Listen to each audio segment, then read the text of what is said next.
Welcome to what we call NuLu. New Louisville, kind of like Soho in New York City, one of the creative centers, soon to be a creative center of the world. Right now, creative center of Kentucky and maybe the upper South, as I like to call this area. The mighty Ohio River is right there. This is East Market Street. We hope it's going to go two-way soon, so people will slow down, more people. We have Moose Candies right here from 1921. Historic candy store. We got Joe Lay's, an amazing, amazing antique store. We got the Parish House from 1880, beautiful Church St. John's 1866, Jenica's nice wine bar. We got Dore, Tracy Dore's interior design. We got all kinds of good stuff. Regalo up there, Swanson Reed Great Gallery, and our gallery, NuLu, we named it after what we think the neighborhood should be called, NuLu. Here's another little sign. We shared the upstairs with Shickley and Drinks at the Plaza, which is a great name for a hat company. If you need your Kentucky Derby hat, right here, Drinks at the Plaza. So come on back. So we feel like this is very much like Venice or Florence, you know, good feeling back here. Old brick. Louisville's a great town because it hasn't destroyed all the old buildings, keeping it real. Here's our little sign. Here's our little mailbox. Right there. If you want to send us letters, send us fan mail, send us checks, right there. NuLu. We got a great garden back here, which Revive has sponsored. We might take a tour of that later. Revive, great store, Louisville store. Come up the stairs, come up the stairs. As you can see, it's very cold. It's February. This is First Friday, February 2008. Gallery NuLu. Very exciting.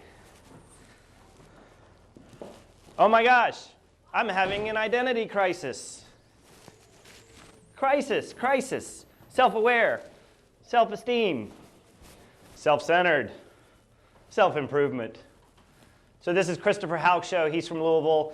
We're going to go inside and meet him.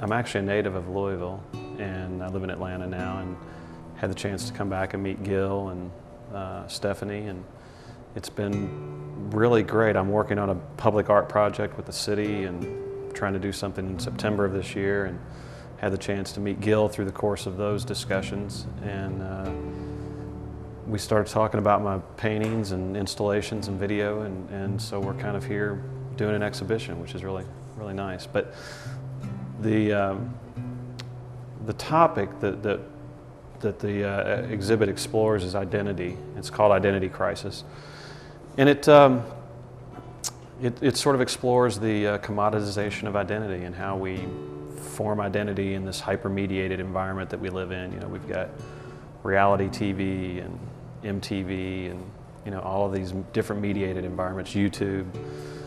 So it attempts to kind of explore how we create identities, how identities get adopted, how we project identities onto other people, and then how we manufacture, broadcast, and dispose of those in a pretty rapid time frame. So, you know, that's what the exhibition's about. There's some UPC bar-coded figures that are sort of central to most of the paintings. This piece is called Pervert, and it is exploring the shifting sort of cultural norms in gender and how identity gets constructed through gender as one kind of influence. But it you know, is investigating some, you know, sort of the blurring lines of male and female gender roles, typical sort of societal behaviors that are accepted as norm, and how you start to adopt identities and project identities based on those kinds of conditions. But that piece sort of led to this piece, which is a video installation, which is called Peephole Show. And it's intended to sort of talk about the door and the drape really as this sort of threshold and this barrier, but also something that you can look through and beyond to explore something different. Because what's happening beyond the door, if you look through the peephole, in the center of the target is a video projection that has taken words like asexual, bisexual, homosexual, heterosexual, Eurosexual. There's a list of about 12 or 15 words. And the video is just the Google search results of each of those words. So it's static images. If you went and Googled those words, it was on, when I put the piece together, it's basically the first 15 or 20 images that come up, which kind of speaks to, you know, our reliance or our assumption that what we find on the internet through things like Google searches, we take those as truths and we create meaning from those kinds of imagery. So that's what that piece kind of explores. If you look through the peephole, that's what you'd see. This piece is called Candy Cigarette, and it is actually taken from a photograph. Amy Ray, I think. But she did a series of photography, of photographic pieces that explored the construction of identity in young girls, young teenage girls. And in this particular piece, it's sort of a representation of that and the construction of identity that often occurs when young girls adopt smoking to sort of accelerate themselves into womanhood. In one respect, and in other respects, it's for, you know, societal acceptance and weight management. You know, there's all kinds of things that get wrapped up in it. But the point of the piece is to just bring attention to how the consumption of cigarettes as a product begins to construct identity in young girls. And then this piece here is sort of a complementary piece to that. And it's a jewelry box that, you know, a young girl would have with the ballerina that spins in the back. But it's collaged in cigarettes, Virginia Slim cigarettes, which are the brand that was introduced by Philip Morris back in the 60s to specifically target women, and young women in particular. And within about 5 years from the launch of the brand, there was about 110% increase in smoking in young girls. But, you know, again, that just speaks to, you know, this sort of line between innocence and young girls and adult women, and the idea of maybe naivete, I'm not sure. But so I collaged the jewelry box with cigarettes. So. This piece is called Musical Chairs, and it's basically a collection of 6 chairs with floating heads and footsteps on the ground to sort of represent the child's game of musical chairs. But in this piece, it's an attempt to associate how we create identity in the context of a continually shifting sort of game. And so what each chair represents, you have the lazy boy, which is kind of the domestic condition. You have a school desk, which sort of represents the intellectual or the academic sort of area of life, I guess. The boardroom chair, work, the professional side of life. You have the car chair, which is really talks more about mobility and you know, how that has affected the way that we perceive ourselves. The church chair and the bar stool. And so each one represents a different aspect of influence, I guess, on how our identities change when we're in each of those environments. Depending on what the situation may be, we may actually adopt a different identity. and how our identity kind of shifts in a continual sort of looping kind of condition of what musical chairs is.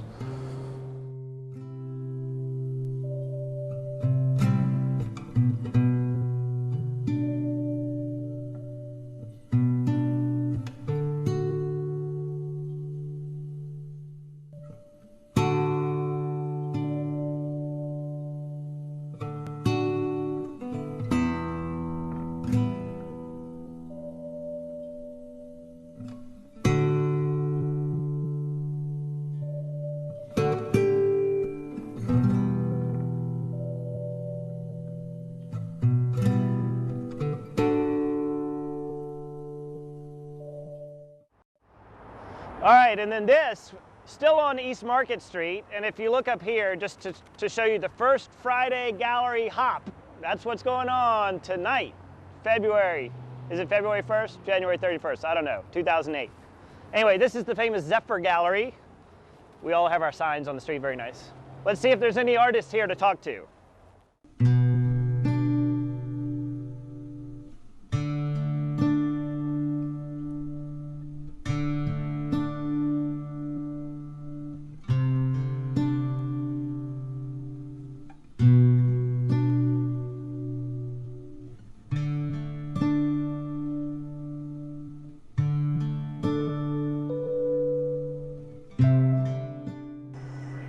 Hi, I'm Ken Hayden. We're at Zephyr Gallery, 610 East Market Street in Louisville. I'm an artist, a member of the gallery. We're a co-op. I'm a photographer and a painter. Well, the last show I had here at Zephyr was in March of 2006. It's about 2 years in between shows because we have so many members. My next show is coming up next summer with Patrick Donnelly here. I do photography. It's just, it kind of depends on my frame of mind at the given time. I might do landscapes, I might do figurative pieces. Louisville just really supports artists. It's great. It's a small enough town that you can know people, but it's big enough that you can kind of get lost in the scene and not take it too personal. So, art can get kind of close and get under your skin. You've got to kind of separate yourself.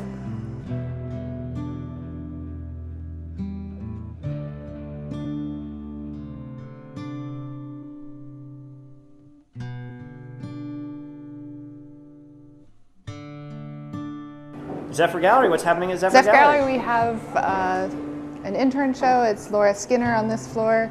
We have Matt Lozier and Rob Southard upstairs. 2 photographers, 1 drawer, and an installation.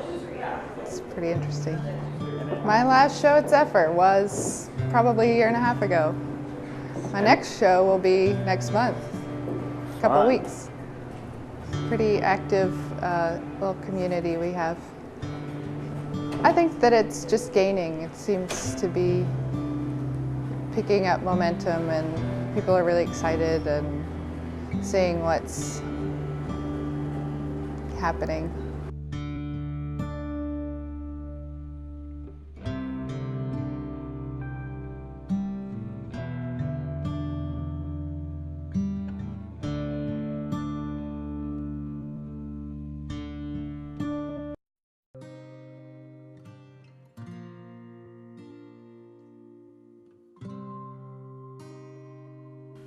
Denise and I were looking for studio space and came upon this building, and at that time it was Miller Health Supplies, and it was going to be vacant. One thing led to another, and we ended up buying the building. So in order to do this, we have 3 apartments upstairs, so we are landladies. And then we use the first floor for our studio to work and also to show our work, and we're part of East Market Street. So it's been a good 5 years. It's been very interesting. You get all kinds of people, a lot of people that really would never consider maybe buying art. You get from that kind of person all the way to the kind of person that's a collector, a serious collector, and they just do it routinely, and they rush through. Families, kids, and what's really exciting, more and more young people, especially towards 8:30 or 9 at the end. Denise does textile art, fine art, textile art, and her work is really interesting. I hope you'll get some photos of it. But basically, she rescues old quilts that are totally worn out, and once they cannot be repaired, then that's her subject matter. And so I'll have her talk to you about that. I'm a painter, large scale. One of the things I love about having this space down here is I have lots of wall space and lots of room. My work tends to be narrative, and I like color. You just never know exactly who's going to come in the door, and that makes it exciting. It's changed over time, and I'm not sure what factors go into that. Used to be no trouble parking. Now I'm parking a block and a half away. Now I know that a lot of that are just workers that are building the condominiums and things like that, but still there is a new density going on as measured by parking spaces.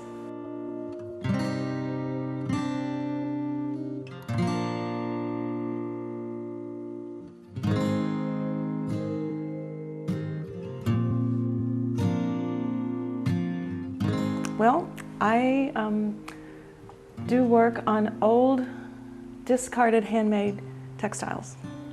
And so I use them as my canvas, but they have a history.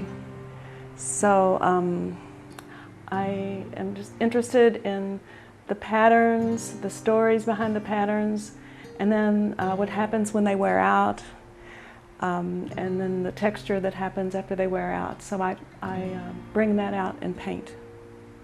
Oh, my space is wonderful. Joyce and I have been here for almost 5 years now, and we are so happy to be down here on Market Street. It's just, there's good energy down here, and the neighborhood is really changed since we've been here. It's nice to have a place where people can stop in and see your work in progress and see a body of your work. Oh, well, the trolley hop has been really good for us. It's been really good for the city. I hope that the trolley hop continues, because I think it's sort of the heart of what's going on in Louisville in some ways, in the visual arts. So it's been really good, and people love it.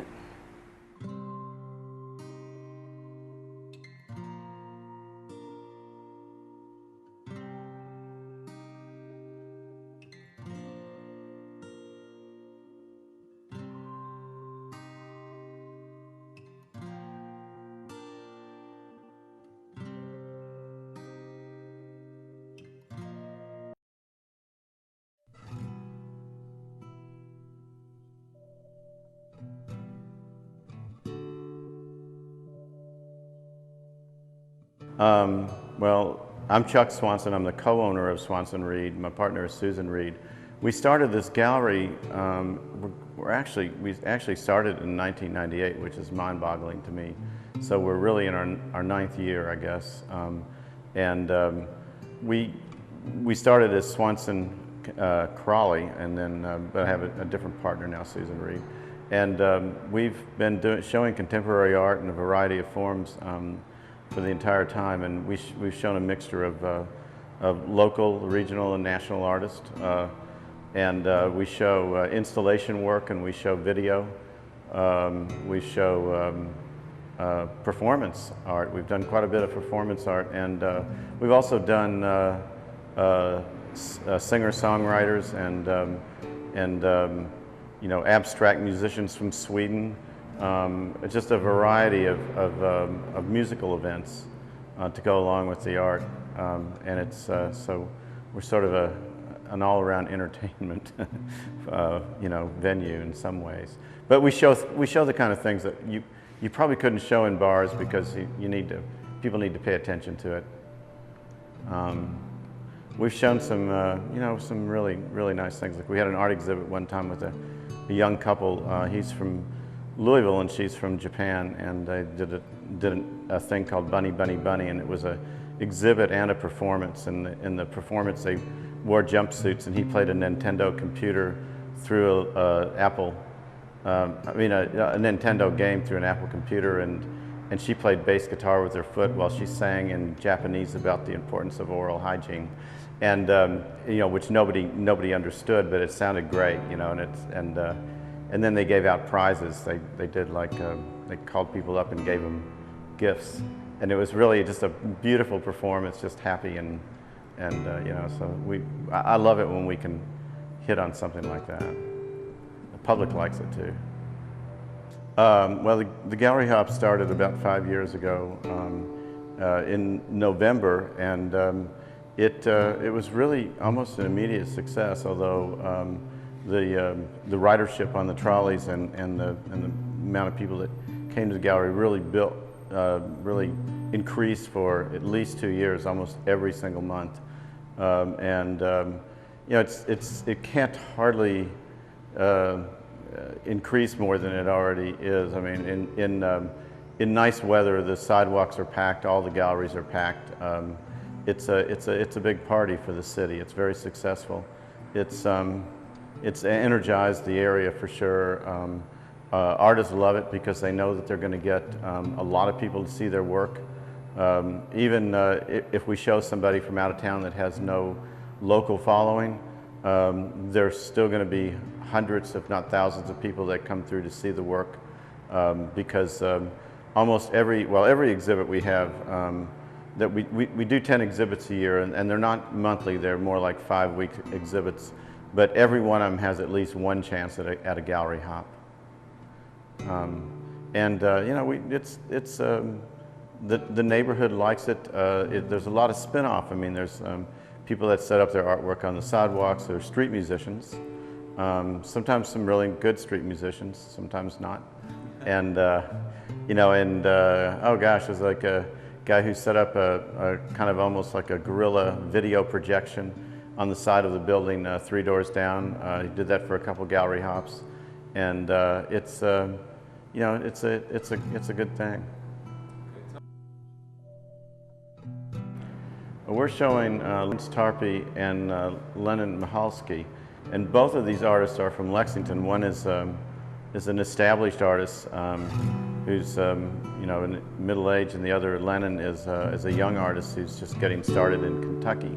Although he's got his MFA and taught from University of Colorado at Boulder, and he taught there for a while. Now he's teaching in Eastern Kentucky, and he's living in Lexington also. So these are 2 Lexington artists, which is a little unusual for us, and they didn't know each other before the exhibit, but I paired them up. I thought it would be a good match.